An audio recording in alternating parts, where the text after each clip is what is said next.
Good afternoon, my Real News Media TV family. Welcome back to the channel for another news update for November 5, 2023.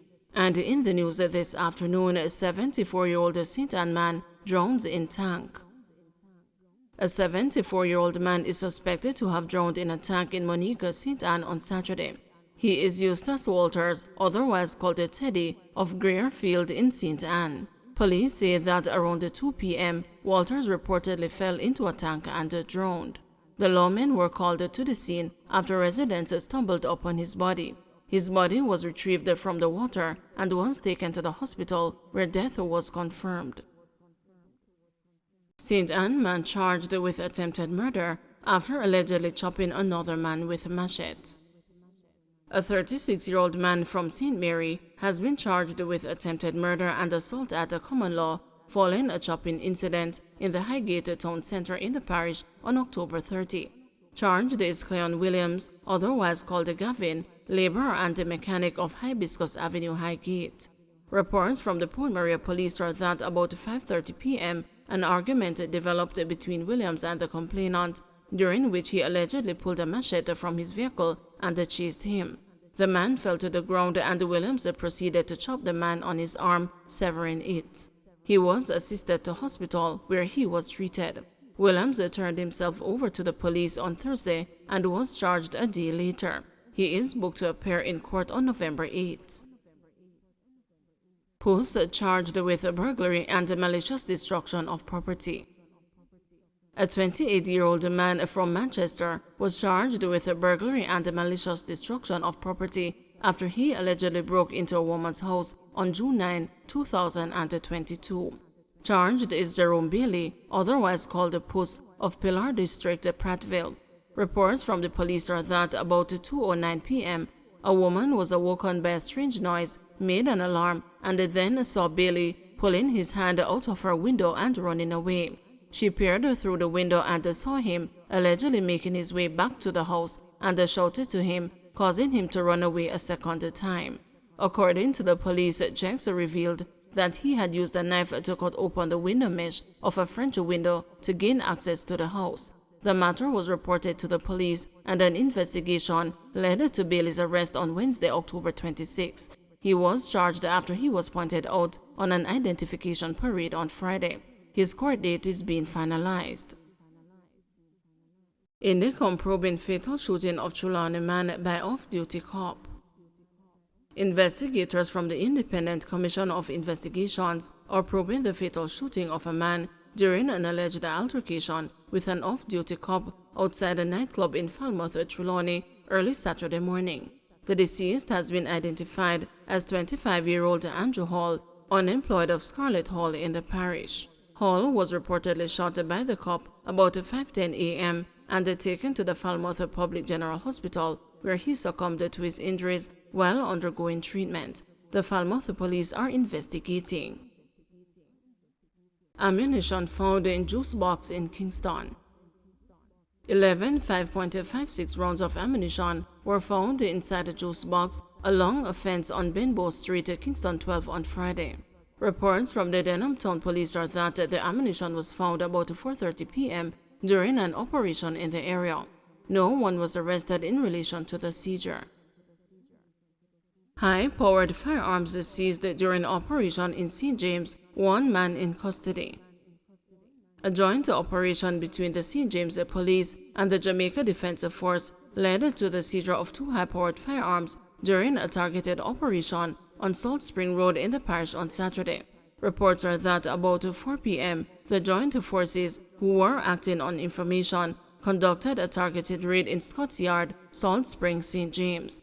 It is reported that while the security forces were conducting checks, they were fired on by gunmen and the lawmen returned gunfire.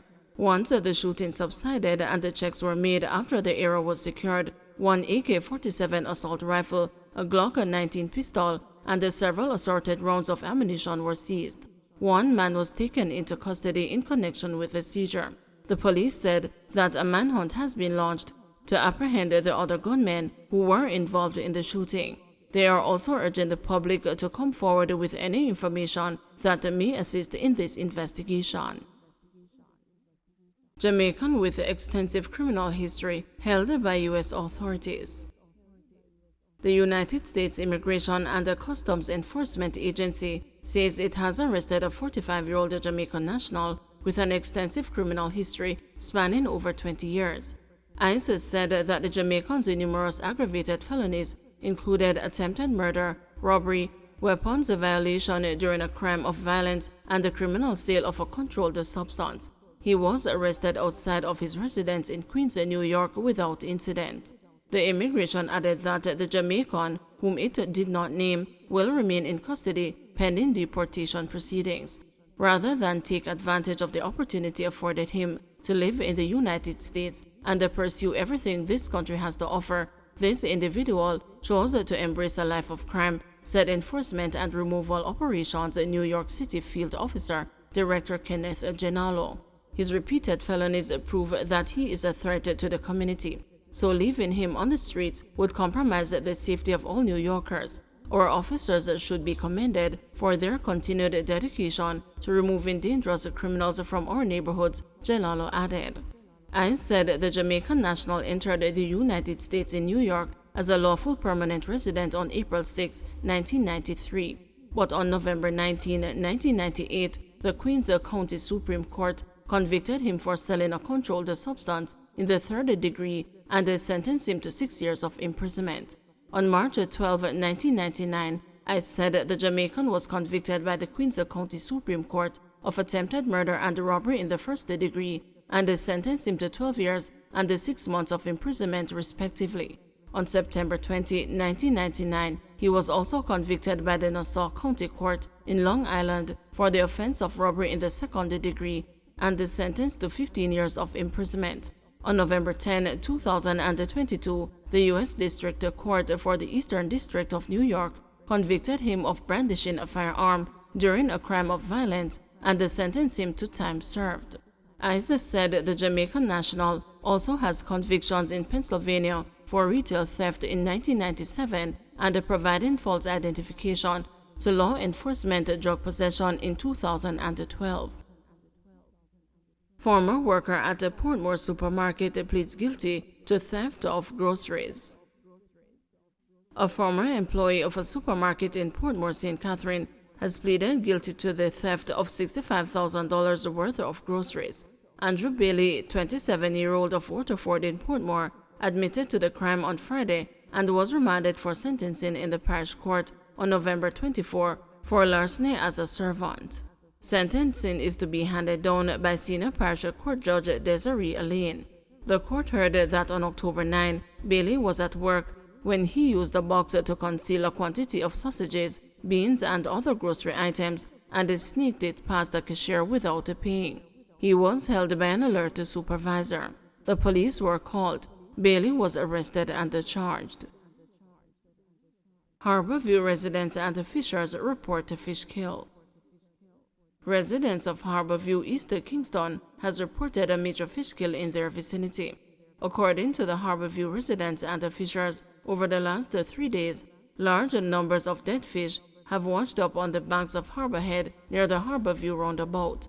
It's understood that the fish kill has stretched for several miles along the airport road and is reportedly threatening the livelihood of fishers who ply their trade in the vicinity of Dry Dock. Fisherman Aristotle Frey told the news that residents noticed the fish kill late last week.